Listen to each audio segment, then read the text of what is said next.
Yeah, True Strike's not my worst, but it sure is a no, runner-up.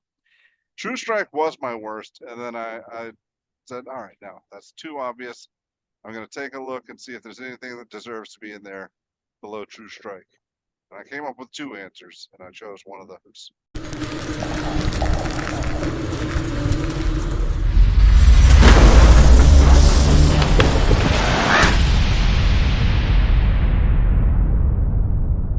Hello, friends. Robert Bevan here, author of the Caverns Creatures series of comedy, fantasy novels, and short stories. With me is Sam West, and today we're breaking down our picks for the top 5 and one worst. Divination Spells in Dungeons and Dragons 5th edition. Yeah, we did the a couple of them so far. I always was like, oh, there are a lot of good options. This felt like a race to the bottom. This was like I got 3. Now what? Yeah, Divination is by leaps and bounds my least favorite school of magic. Is It's it got also all my least favorite spells. Well, no, not all of them, but a lot of them? it's got a lot of them. I don't like the flavor of the ones that let you ask DMs questions. That's like half. That yeah, and the ones that do other things like the locate ones just don't work well. Um, yeah, what else you got to say about divination? Uh, there's just so many of these are like whatever effects, and more of them are just non-functional. Like the core game mechanic just doesn't actually work. So when I was going through worst, I was like, there's like 5 Fs in here. What do we do? Yes, I had a couple of obvious contenders for worst, but one stood, yeah, I won't say head and shoulders above the rest, but yeah, we'll talk about it when we get there. Mm-hmm. Right now, you want to start us off with your number 5? Sure. I went with Detect Thoughts as my number 5. Oh, Did you have it? Yeah, I've got it. That's my number 4. Hmm. I went with Detect Magic as number 5. Oh, we have different ordering for all kinds of things, but Yeah. uh yeah, I like Detect Thoughts as a unique. I think this does divination fair and right. It like it gives you a tool that's like, otherworldly gaze, kind of eyes that can see into this other space, sort of divine information, but in an actual practical way that fits playing an adventure game, that actually fits dealing with NPCs and getting plot hooks and quests and going on adventures and stuff. This is a usable, fair tool. It's crazy that a fair spell is making the top 5 of anything that we're talking about, because this really isn't powerful, I don't think. It's just cool. It's useful. It's interesting. Yeah, this probably should have been my number 5. I should have probably ranked this above Detect Magic, but I was just thinking for role-playing heavy games where yeah, you can stand there for a little while, see what is this guy thinking, and now I'm going to go engage with him and have something more to work with. Have some leverage on him. Yeah, there's That sort of thing. There's all kinds of things you can do with it. A lot of them are things that I'm not putting in the time to think about. So I weighed that into my decision. fair. Well, if it's not Detect No Magic or Detect Thoughts is your number 5, what did make your number 5? I'm sorry. What's your number 5? Oh, you said Detect it was. Magic. Oh, I'm sorry. That's my number 2. Yeah. Uh, Skipping ahead. yeah, that's why I feel like that's probably objectively better than Detect Thoughts. I'm not sure why I put it at number 5. So I think Detect Magic is it's easier to put on a sheet, and it will be a really cheap thing to get access to that is just universally useful in playing games full of magic and whimsy and spells, right? So like I don't necessarily think it has as splashy or cool of an impact as Detect Thoughts does. It's not really an effect that a specific character reaches for, I don't think. It is an adventuring tool that I think a lot of tables want to have access to, and given that a million classes get it and it's a ritual spell, it's not a hard thing to get access to. It's Yeah. useful. You can tell if things are trapped. You can tell if things are magic items. You can tell a lot of important little neat details about the world. This is often a way to give DM permission to like do a little bit of world building and magical, descriptors. It can be a lot of fun in that way. And I think the spell is a one this game would sorely miss if it were not here tomorrow. Yeah. You can also pick out magical creatures among mundane creatures. Is that a You sense that there's magic classification? nearby, and if you check things, you can see what auras around them. So Yeah. yeah. So that's cool. Yeah. Yeah, but yeah, these are the two I was least excited about. What? Go on. What's your number 4? My number 4 is Fortune's Favor. Oh, This I is didn't a even consider that one. Yeah, I don't like this thing, but it is, as we talked about, really easy to use in the upper tiers. So this is, you give somebody the ability to get a pseudo lucky point for a second level slot. Oh, right. That's the one. So if you've got like a bunch of second level slots lying around before a fight, you go, okay, great, I'll spend 5 minutes, give us all of Fortune's Favor, and then we go in, and now everyone's got a free reroll for this fight. That's where I see the power being in it. I think in the low tiers, you don't want this. It's not worth the cost. But in the upper tiers, if you've got, you know what your first level slots are doing. They're doing shields and stuff, but you don't know what your second level slots are doing, and you've got third, fourth, fifth, and sixth that you want to burn, and you're not going to be able to burn them all. You might as well throw out some Fortune's Favors for the free rerolls.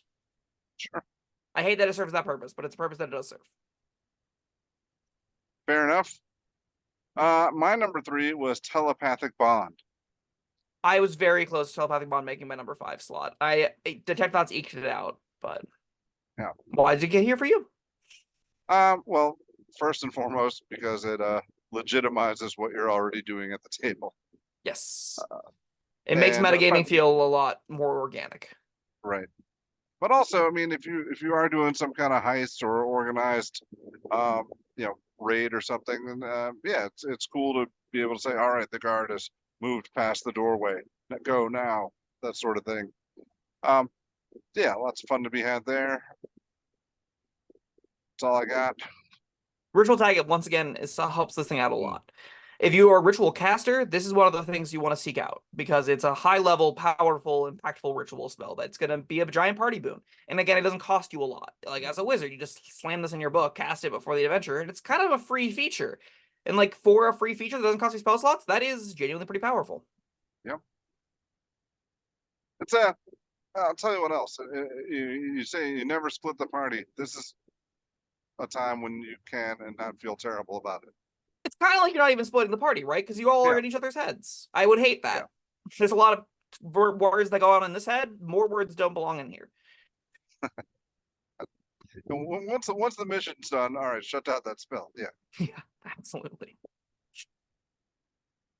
All right. Right. What's that was your number 3? That was my number 3. All right, so you've got Detect Thoughts, Detect Magic. And my number Bond. Yes. My third one is Foresight. Hmm? Another spell I'm not happy is making this list. Foresight was my number 2. That makes sense. Advantage on everything is technically something. It's a 9th level slot, which doesn't get me particularly excited. And there are lots of ways to get advantage in this game. Advantage on saving throws, I think, really does elevate it to a point where even I can't deny there's some real value here. Advantage on attack rolls is something that's pretty easy to turn on the characters that want it. So, like, you do want to care about the other modes of this thing, but 8-hour duration, the ability to twin it, the ability to... There are other ways to duplicate this in a really efficient fashion. You can do a lot of powerful stuff with Foresight that makes it worth considering if you're doing divination-based magic. And also, I mean, don't forget, it affects other creatures too. Other creatures have disadvantage on attack rolls against the target. Yes. That's I mean, you get advantage on everything, and they get a disadvantage on attacking you. It's I don't want to. I won't die in the it's worth 9th level hill, but it's really good. It's fundamentally doesn't... Where I want my 9th level spells to be is they do fundamentally something I couldn't do anyway else.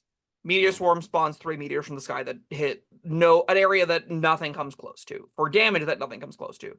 Wish grants wishes, mass full heals the party, does a million things. Can be any 8th level spell in the game.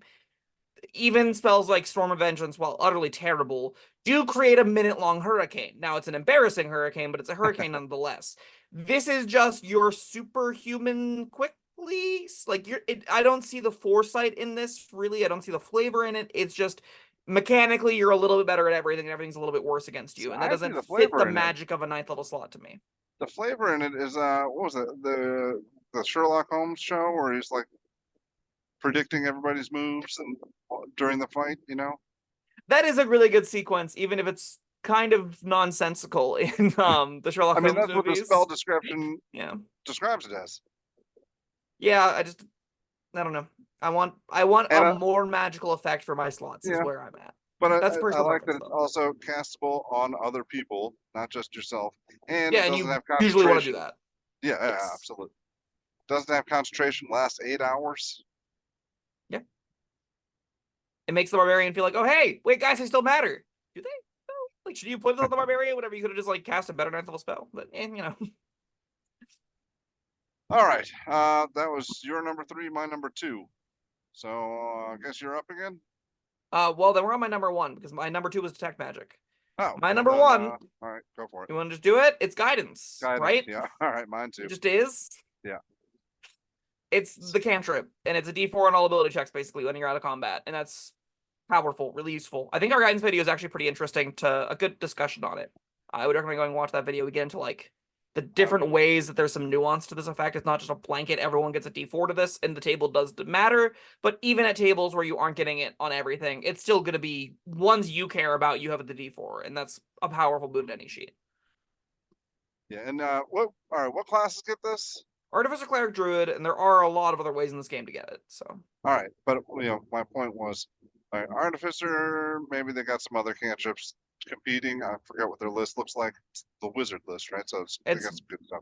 Minus some of the cool utility, but all of the damage options for some reason. But yeah, cleric, and druid. I mean, you pretty much you want guidance you want guidance.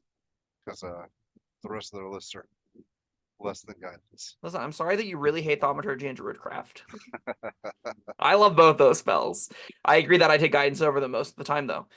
I will also say, though, that this is a spell that you really only need like one per table. You don't normally need multiple instances of guidance because it's, again, the kind of effect where we're like, oh, can I guidance them on this? And you only need one person to do that. So yeah. All right. Are we at the fun part of the video? Well, let's go through our list real quick. My number 1, Oh, guidance. right. Number 2, detect magic. Number 3 is foresight. Number 4 is fortune's favor. Number 5 is detect thoughts. All right, these aren't too terribly different. My number 5 was detect magic, 4 was detect thoughts, 3 telepathic bond, 2 foresight, and 1 guidance. Yeah, very similar stuff. Oh, I feel like now that we're getting to the worst, we're gonna have some runners up that deserve talking about. But what Like was True your worst? Strike. Yeah, True Strike's not my worst, but it sure is a runner-up. True Strike was my worst, and then I said, all right, now that's too obvious. I'm going to take a look and see if there's anything that deserves to be in there below True Strike. And I came up with 2 answers, and I chose one of those. I'm really torn. So I think what the tiebreaker for my worst is it actively harms you. The rest of Right, these I just think we don't got the do same worst. anything. Yeah, But contact other plane actively that was, harms you. that was my worst, yes. Like, it doesn't even guarantee the information, No. and then you might just get like shot in the head. So no Oh, it's so thanks. bad. Yeah, this spell is truly, truly awful. If there's this definitely is on the chart of worst spells in the game. Like, it is in the top 5 worst spells in the game. No questions asked. I think other ones that here are, though, too. So it's tight competition. All right, I want to read the last paragraph of contact other plane. On a successful save, you can ask this. This is if you succeed. There's already space to fail. On a successful save, you can ask the entity up to 5 questions. You must ask your questions before the spell ends. The GM answers each question with one word, such as yes, no, maybe, never, irrelevant, or unclear. Half of those are not answers.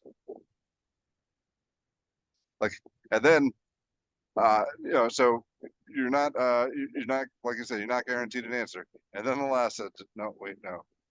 All right, no, I thought where's the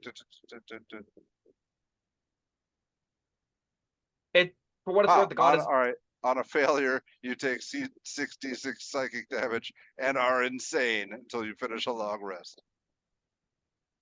Yep. Oh, that's hilarious. So It's bad. so bad. The gods don't even have to be truthful if they don't want to. There's nothing compelling them to do anything. They might just give you the go away right now dummy. Those could be the 5 answers they give you. They're allowed to do that. Oh, this is a 5th level spell. This is a 5th level spell. That often is just going to do 66 psychic damage to you. Because you make a DC 15 and save. Like when you cast a spell, you make a saving throw. That's. I don't want to make a saving throw. If you're a warlock, your int isn't even going to be that high. Like imagine being a warlock and being like, all right, I'm taking Conduct of the Plague because I'm got packed or the Ancient Secrets book that gives me ritual casting. I'm gonna ritual cast this thing, and then you read it and you're like, wait, DC 15 int save. My int is 8. I'm dumb enough to make a pact with the devil. What do you mean I have to make an int save? Yeah, this thing is actual factual uncastable trash. Some notable runners up. I think my next one, it's between Find the Path and Find Traps, and I think it goes to Find the Path because it's a 6th level slot for a worse version of a map. Yeah, my next up was between Find Traps and True Strike, and I think I would have gone with True Strike. True Strike is both of those do literally nothing. Yeah, like you just should be attacking twice is the general consensus of how True Strike always works. The other thing is like the reason True Strike I think ebbs up slightly is if you quicken it, it is a way on your next turn to not miss attack rolls and get advantage.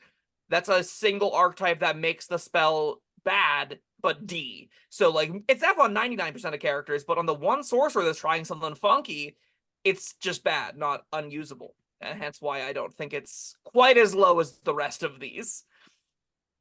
That's a fine hair to split.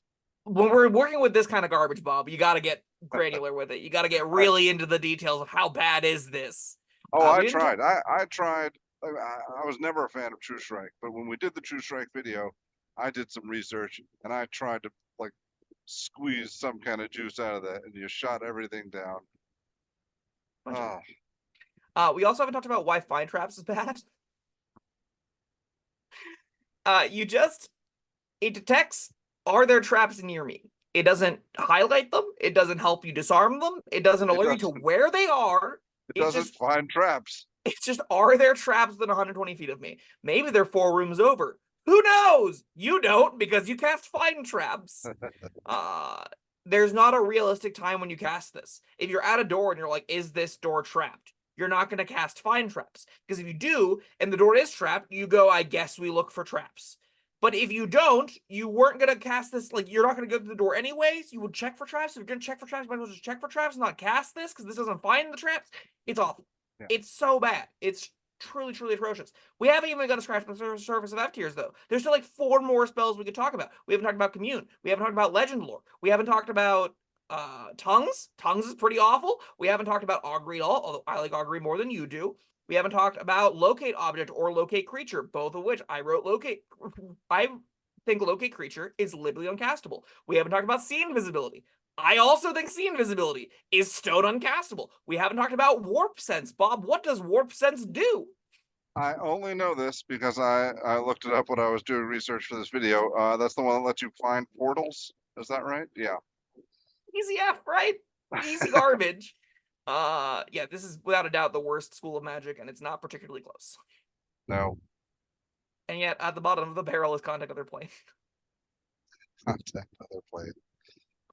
Oh.